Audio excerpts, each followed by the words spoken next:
Yeah, so I was a partner at the Church Lane practice. I joined there in 2004. We slowly grew. We were a medium-sized practice, so our list size, by the time we got to April 2014, we were 16,500, which was reasonably big, and we thought we were doing all right. We felt under a fair bit of pressure, but we'd kind of created a system that just about worked for us, although I have to say, working as a single doctor on our same day team, dealing with the on-call stuff was incredibly challenging at times, and you did feel pretty isolated. We agreed to move into the Nelson Health Centre, so as part of that we were going in with another practice, Cannon Hill Lane. The plan was originally for us to be in separate corridors and have a split reception. We just thought that wasn't the way to do general practice for the future, to be competing over patients at reception. So we went through a process of merging with them as we moved in.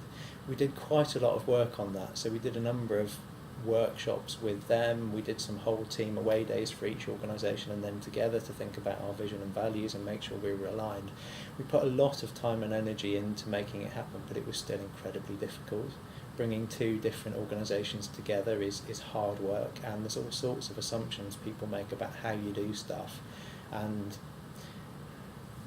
values and culture that you think is the same, but actually it's subtly different, and we've had to work through all that, and I'd say it was really, really challenging. I'd say it took us about 2 years to feel we were in a really solid place, having brought the two organisations together. So I wouldn't underestimate the difficulty in doing that, and it requires significant leadership.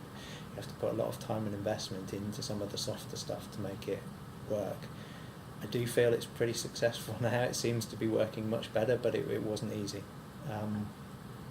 What we've had to do because of our size now. So when we came together, we had a combined list size of about 25,500.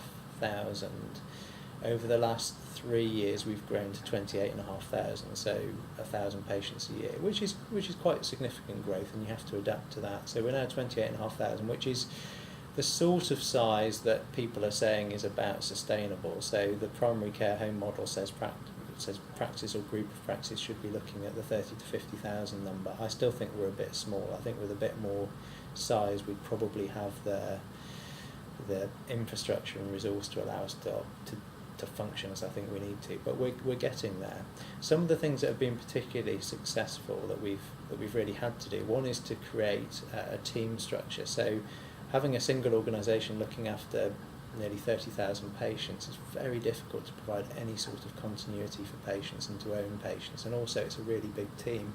So we decided to create individual teams. We've got 3 clinical teams, so 3 different colours, and every patient has a named doctor, and that doctor is part of a team. What that means is that because increasingly doctors are not all working full time, so to provide, it's really increasingly difficult to provide continuity for a patient with an individual named doctor. But what we're trying to do is to allow a patient to be owned by a team, so even if their named doctor is not in, someone who knows something about them can deal with them, and we do meet as teams to talk about more vulnerable patients, which is really helpful. We've been able, because of our scale, to resource each team to have a patient care coordinator, which is a role where they're responsible for doing a lot of the admin that comes out of the work we do with patients, but also they're made aware of the more vulnerable patients. They can be a point of contact for those patients, and they can proactively book them in to appointments. So for example, when we get a hospital discharge letter about a more vulnerable patient, it goes to the patient care coordinator, who contacts the patient and makes an appointment for them with the right doctor. It's quite difficult to do that unless you have an element of unless you have a bigger organisation that allows you to have those sorts of roles, and we found that really successful. The other thing that's been really great has been, because of our size, our dealing with patients with on-the-day needs, and we've moved away from calling it urgent stuff, because patients' conception of what urgent is varies wildly. So basically what we've said is, if we're not able to give you an appointment that meets your needs, or if you feel you need to be dealt with today, that goes essentially to the same day team. And so we have a list of patients to call back, we work through them, we can bring them into appointments we have set aside for the day, and we've got flexibility on that. But what's been really great is having people working together in the same room. So you don't have an isolated doctor in one room dealing with all the pressure. You have them working together in a single room as a team. So on a Monday we have 3 doctors in the morning, 3 in the afternoon. On a Friday, for example, we have 2 doctors and an advanced nurse practitioner doing the on-the-day stuff. Most other times just 2 doctors. But it means you never feel isolated because demand in general practice fluctuates so much. Some days things are fine, other days it can be incredibly pressurised, and January's been a really difficult month. But what's been great is even when the pressure is really high, because you don't feel you're stuck dealing with it by yourself, you've got people around you who you can bounce ideas off, who you can say, I'm finding this really difficult too. It feels incredibly supportive, and that's been a real strength of having greater scale.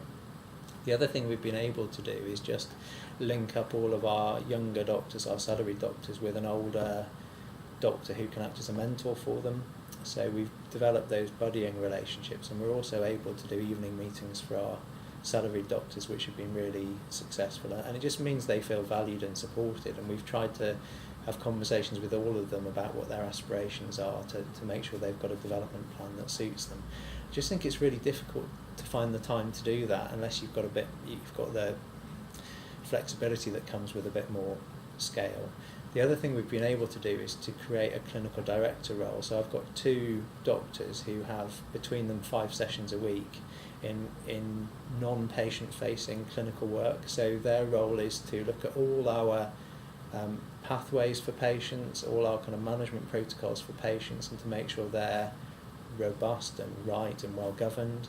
They do audits on the quality of our care. If there's issues with performance of a clinician, be it a nurse or a doctor, they'll have those supportive conversations with them.